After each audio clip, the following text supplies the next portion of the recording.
Nakula Muda, selamat datang di Mediscope 2025, podcast Dema FKIK 2025 episode yang pertama.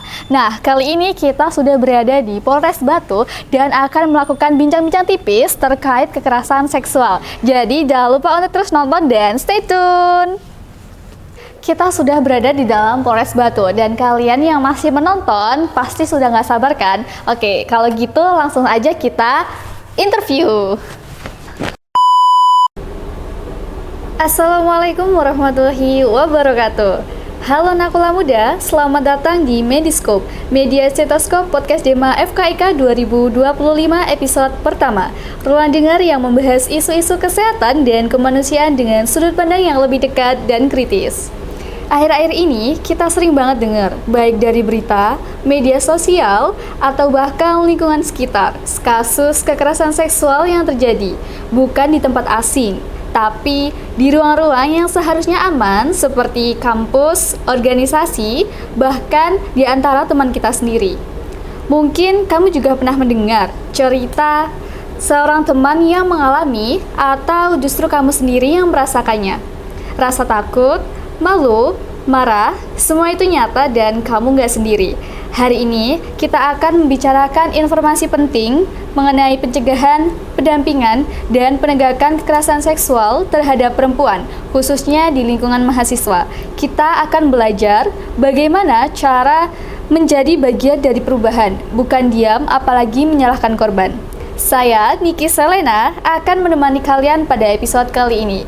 Kita akan membahas topik yang sangat penting dan seringkali masih dianggap tabu, yaitu suara korban dan kewajiban negara dalam kasus kekerasan seksual.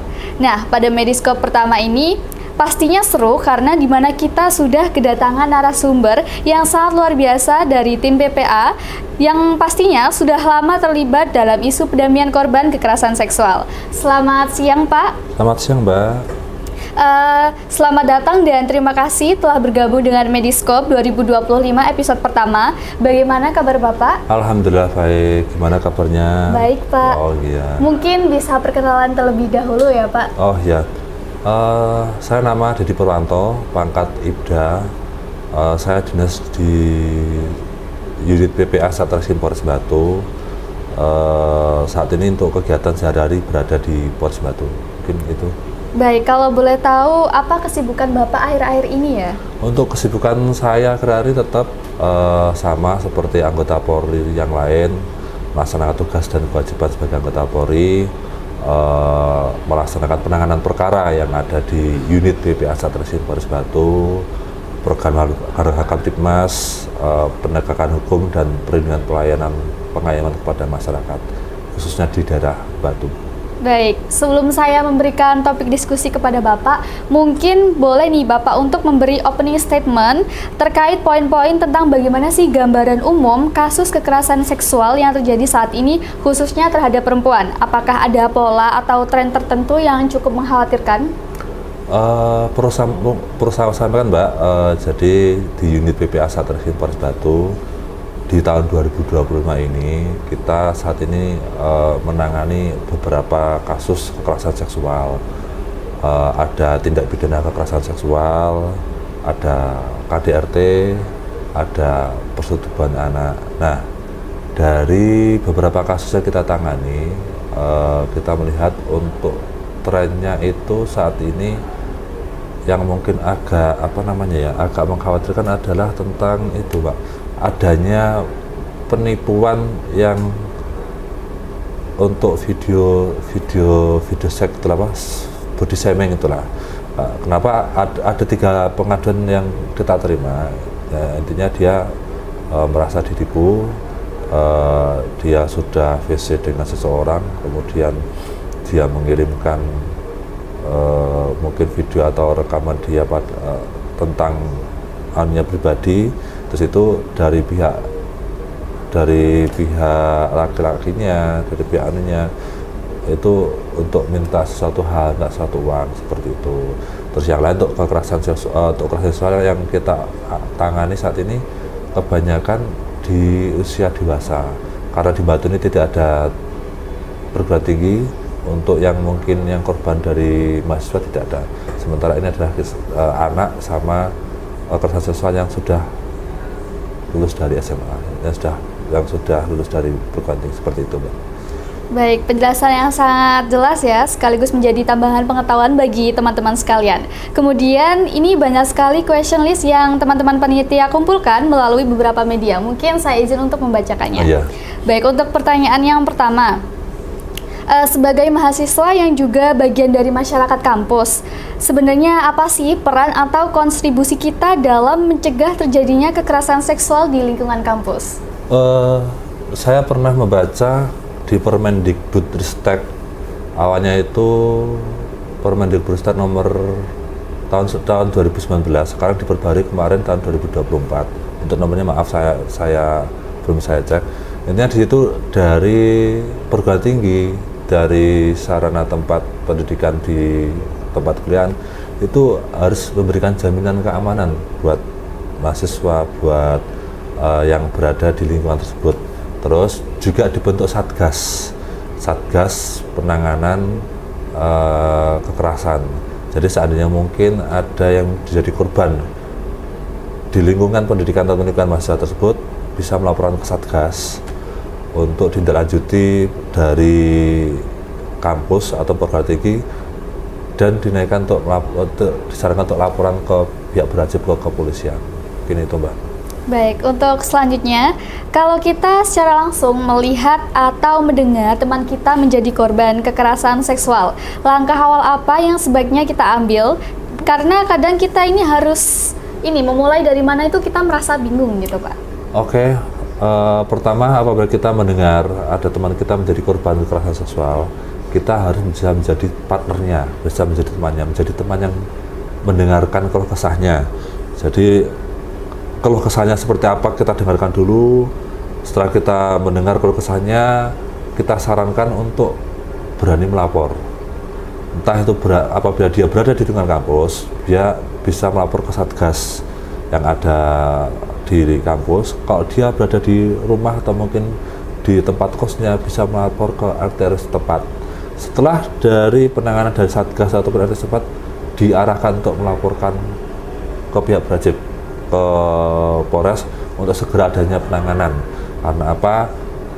Ketika korban itu mengalami kekerasan seksual, dia pasti psikisnya terganggu. Ketika psikisnya terganggu, dia akan punya pemikiran negatif yang bermacam-macam. Nah, itu sebagai seorang teman, harusnya ketika dia menjadi korban kekerasan seksual, dia bisa menemani, menjaga, jangan sampai dia mempunyai pemikiran yang negatif sehingga berbuat yang lebih, dan arahkan untuk segera membuat laporan untuk ada penanganan lebih lanjut, seperti itu. Berarti untuk kita sebagai temannya ini menyarankan untuk melapor saja ya, Pak ya? Ditemani dulu, diajak ngobrol, setelah itu baru diasalkan untuk melapor. Baik, untuk selanjutnya, dalam niat membantu korban, kadang ada yang masih membicarakan kasusnya ke publik atau media sosial. Sebenarnya bagaimana sih cara mendukung korban tanpa mengekspos identitas atau cerita pribadinya? Bahwa ketika seseorang mendengar atau mungkin mengetahui tentang apa tadi? Tentang cerita kasus. Cerita kasus, harusnya dia bisa menyimpan rahasia. Tidak boleh membocorkan. Apalagi dia mungkin mengupload ke media sosial, karena itu melanggar aturan Undang-Undang Informasi Teknologi Elektronik tahun 2019. Nah, jadi apabila yang bersangkutan mengupload ke media sosial, bisa kena pidana sesuai dengan undang tersebut. Nah, alangkah baiknya daripada dia mengakses atau mengupload ke media sosial, dia menemani untuk melaporkan, menemani untuk ngajak bicara, ngobrol, agar dia tidak ada pemikiran negatif sehingga melakukan hal-hal yang tidak semestinya. Mungkin itu, Mbak. Baik, terkait informasi pribadi korban, banyak yang nggak sadar kalau menyebarkan wajah, nama, atau kronologi tanpa izin itu juga bisa berbahaya. Apakah tindakan seperti ini bisa termasuk sebagai bentuk kekerasan lanjutan atau tidak, Pak? Untuk pemberian informasi pribadi bukan di kekerasan lanjutan, tetapi melanggar pidana yang lain, seperti yang diatur di Undang-Undang Informasi Teknologi dan Elektronik di pasal 30 itu mengatur pelanggaran terkait akses ilegal ke sistem elektronik termasuk yang berkaitan dengan data pribadi. Kemudian juga ada pasal 281 KUHP di mana isinya mengatur tentang perbuatan mengintip atau mengintai seseorang tanpa izin. Nah, apalagi itu dia mengakses foto ataupun korban ke media sosial. Jadi sangat bertentangan, Mbak.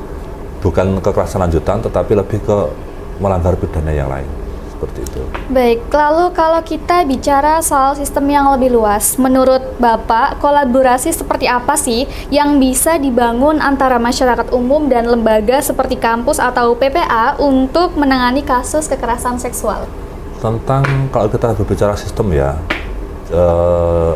secara pemerintah melalui undang-undangnya sudah banyak mengatur, dan ada Undang-Undang Nomor 12 Tahun 2022 tentang TPKS, kemudian Undang-Undang Nomor 23 Tahun 2004 tentang KDRT, dan Undang-Undang Nomor 35 Tahun 2014 tentang perlindungan terhadap anak. Otomatis dengan adanya aturan tersebut berarti ada aturan yang harus dilaksanakan dan ada ancaman apabila dilanggar.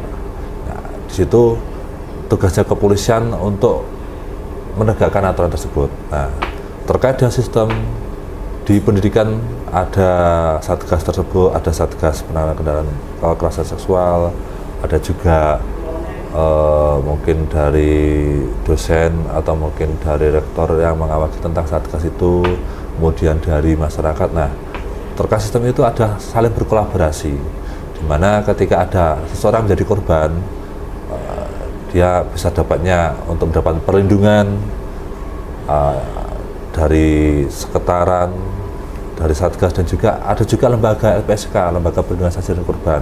Itu juga pemerintah sudah mengatur tentang hal tersebut. Jadi dari korban sudah ada perlindungan, sudah ada penanganan.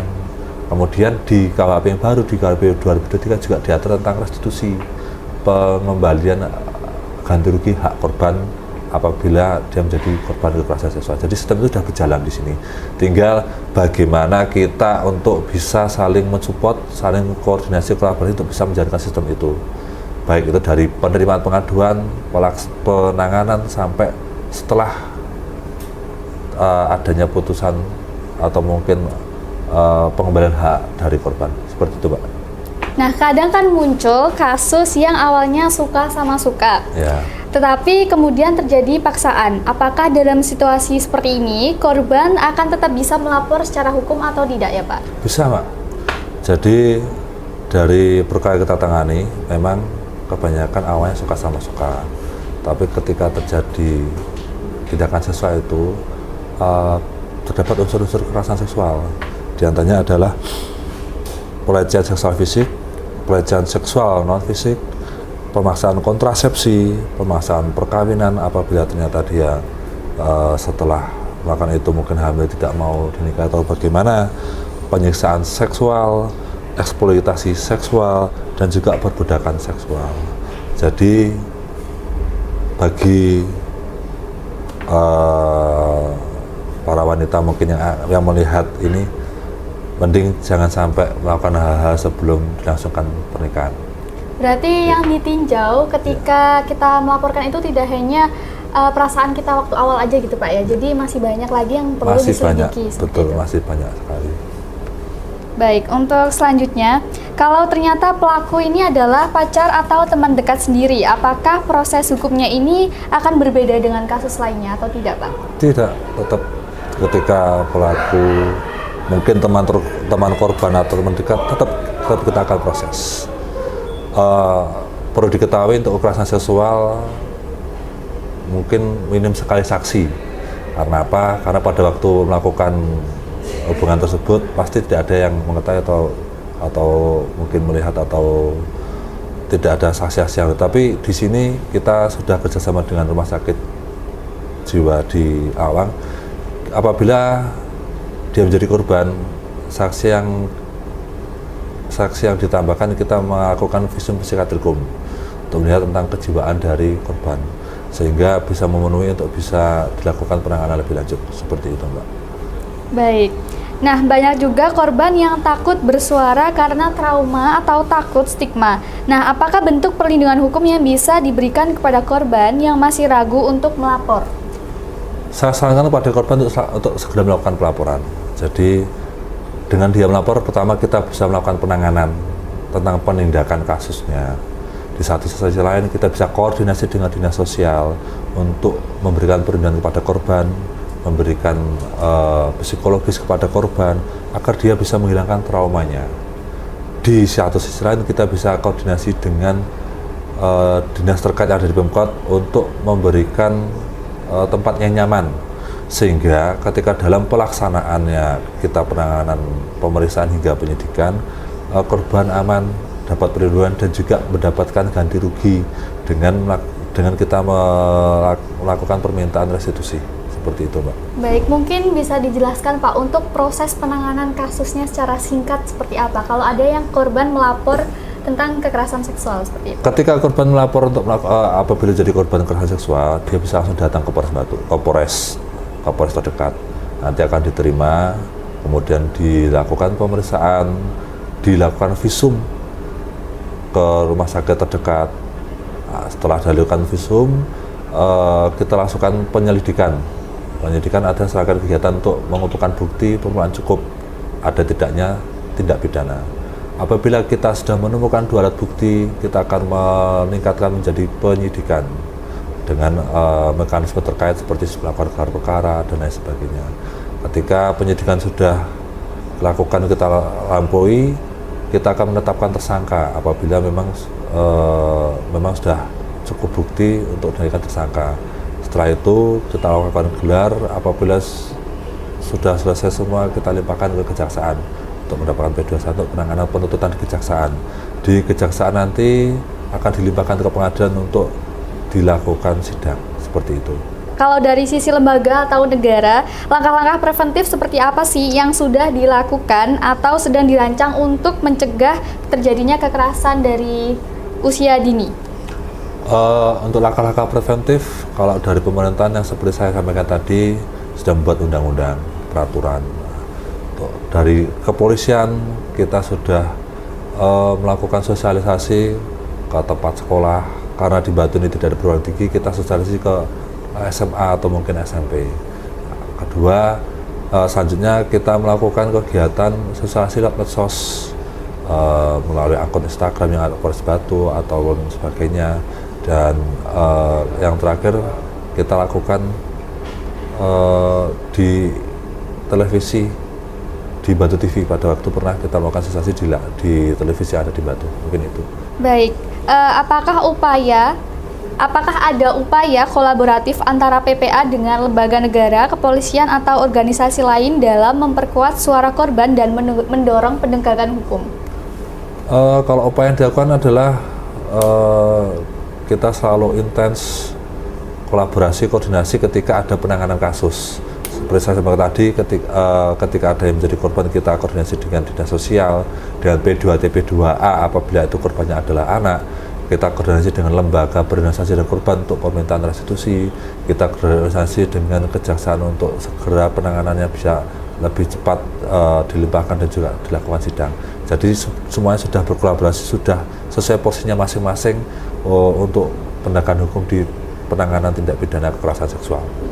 Baik, mungkin bisa dijelaskan mengenai tantangan terbesar yang dihadapi oleh pihak PPA saat berhadapan dengan institusi penegak hukum, misalnya saat mendorong proses penyelidikan atau pengadilan. Sementara ini kalau halangan tidak ada, mungkin tantangan terbesar adalah dari korban sendiri yang mungkin belum terbuka, dari korban sendiri yang belum berani untuk bersuara apabila dia menjadi korban kekerasan seksual, karena mungkin masih ada stigma kalau mungkin dia takut, stigma kalau ini merupakan aib sehingga harus ditutupi. Padahal dengan dia melapor kita bisa melakukan penanganan, kita juga memberikan kerahasiaan dari hasilnya, nah, biar cepat segera dilakukan tindakan lebih lanjut itu, Mbak.